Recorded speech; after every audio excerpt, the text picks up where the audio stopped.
AP ప్రజలకి good news. ముఖ్యంగా అమరావతి రాజధాని సమీపంలోని 5 జిల్లాల ప్రజలకి గుడ్ న్యూస్.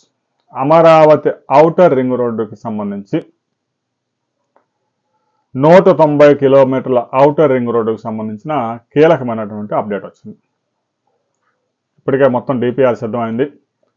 25,000 కోట్ల రూపాయల వ్యయం అవుతుంది. 6 లైన్ల ప్రధాన రహదారితో పాటుగా రెండు వైపులా ఒకవైపు 2 లైన్ల సర్వీస్ రోడ్డు, మరొక వైపు 2 లైన్ల సర్వీస్ రోడ్డు, అంటే మొత్తం 10 లైన్ల ఔటర్ రింగ్ రోడ్డు నిర్మించేందుకు డిపిఆర్ సిద్ధమైంది. డిపిఆర్ కేంద్రానికి చేరింది. అక్కడ 3 దశల్లో ఈ డిపిఆర్ కేంద్ర కేబినెట్కి చేరబోతా ఉంది. ఈలోగా ఒక 3 దశలను దాటాల్సి ఉంది. ముందుగా టెక్నికల్ కమిటీ ఉంటుంది. ఈ యొక్క ఔటర్ రింగ్ రోడ్డు ప్రాజెక్టు రాబోయే 10 సంవత్సరాల తర్వాత అయినా ఎకనామిక్గా వయబిలిటీ ఉందా లేదా, గ్యాప్ ఎంత ఉంది, ప్రభుత్వం ఎంత భర్తీ చేయాలి, ఎంత ఆదాయం వస్తుంది అనే దాని మీద స్టడీ చేస్తుంది. ఆ తర్వాత క్యాబినెట్ ఎకనామిక్స్ కమిటీకి వెళ్తుంది.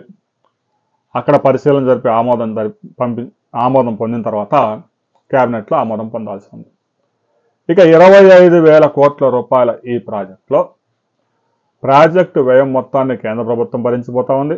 భూసేకరణకు అయ్యే 5,000 కోట్ల రూపాయల్లో సగం రాష్ట్ర ప్రభుత్వం భరించబోతా ఉంది. ఒక 2,500 కోట్లు కేంద్ర ప్రభుత్వం, 2,500 కోట్లు రాష్ట్ర ప్రభుత్వం భరించడానికి సిద్ధమైంది.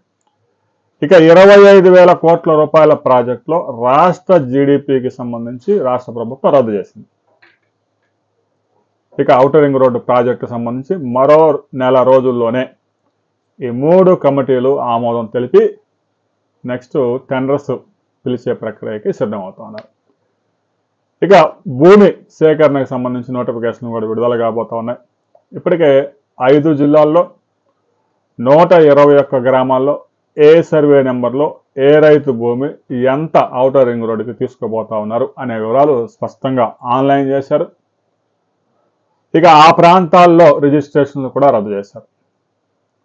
ఔటర్ రింగ్ రోడ్డుకు సేకరించే భూమితో పాటుగా ఒక 500 మీటర్లు సేఫ్టీ కూడా ఉంచుకున్నారు. ఆ పరిధిలో కూడా రిజిస్ట్రేషన్ ప్రస్తుతానికి ఆపారు. ఆ తర్వాత మరలా ఓపెన్ చేస్తారు.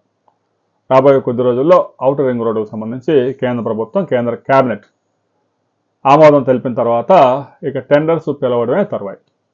ఎట్టి పరిస్థితుల్లో మార్చి నుంచి 2026 మార్చి నుంచి పనులు ప్రారంభించి రోడ్డు పనులు 24 నెలల్లో, బ్రిడ్జి పనులు 36 నెలల్లో పూర్తి చేయబోతున్నారు. ఒక్కసారి ఔటర్ రింగ్ రోడ్డు పనులు ప్రారంభమైతే ఇక ఆ తర్వాత ఇన్నర్ రింగ్ రోడ్డు వ్యవహారం కూడా తేల్చేందుకు సిఆర్డీఏ సిద్ధమవుతా ఉంది. ఇన్నర్ రింగ్ రోడ్డు దాంట్లో సగం ఉంటుంది కాబట్టి ప్రాజెక్టు వ్యయం కూడా తగ్గుతుంది. దీన్ని కూడా బీఓటీలో అప్పగించేందుకు రాష్ట్ర ప్రభుత్వం సిద్ధమవుతా ఉంది. మరిన్ని వివరాలతో ఇన్నర్ రింగ్ రోడ్డుకు సంబంధించిన మరిన్ని వివరాలతో మనం మరో వీడియోలో తెలుసుకుందాం.